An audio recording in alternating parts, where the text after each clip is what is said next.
But where is that moral outrage now? Oh yes, Bob Mueller in his wheelchair was briefly fashionable. Indeed, he was invited to meet Henry Kissinger and the big names in oil and banking and war. David Packard, one of the richest men in armaments, told him, "Bob, we're going to help you, veterans." It's almost a year to the day since I had that meeting. I've written him no less than 5 times. I've called his office no less than 10 times. And I have never gotten even the courtesy of a reply or a return phone call. Total, absolute silence. And he promised to help. He promised to help.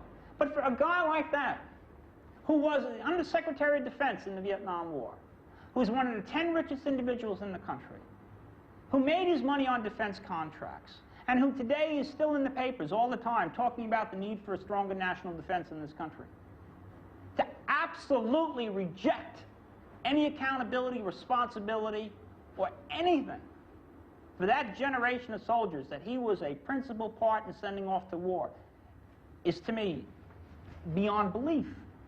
President Carter, when he first came into office, February 1977, he promised in his first fireside chat, the top priority in our job training programs will go to young veterans of the Vietnam War. Unemployment is much higher among veterans than among others of the same age who did not serve in the military.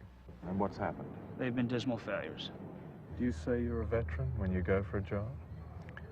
I did it one time. Now I try to delete that part of my life because I think that it works against me to say that I was a veteran in Vietnam. The first time Bob Mueller was invited to the White House, President Carter did not appear. His media manager later described it as a no-vote situation.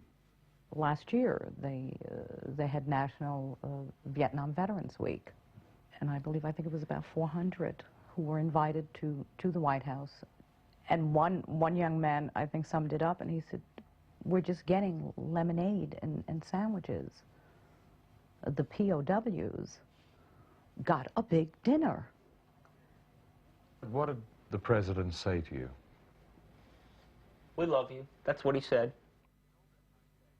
In August 1980, during the presidential election campaign, Ronald Reagan said this: "To me, it's the height of hypocrisy for the Carter administration to repeatedly tell us how much we owe our Vietnam veterans and then recommend a stingy 10% increase in the GI Bill. We have been shabby in our treatment of those who return. They deserve our gratitude, our respect, and our continuing concern. Our war was a noble cause." In March 1981, President Reagan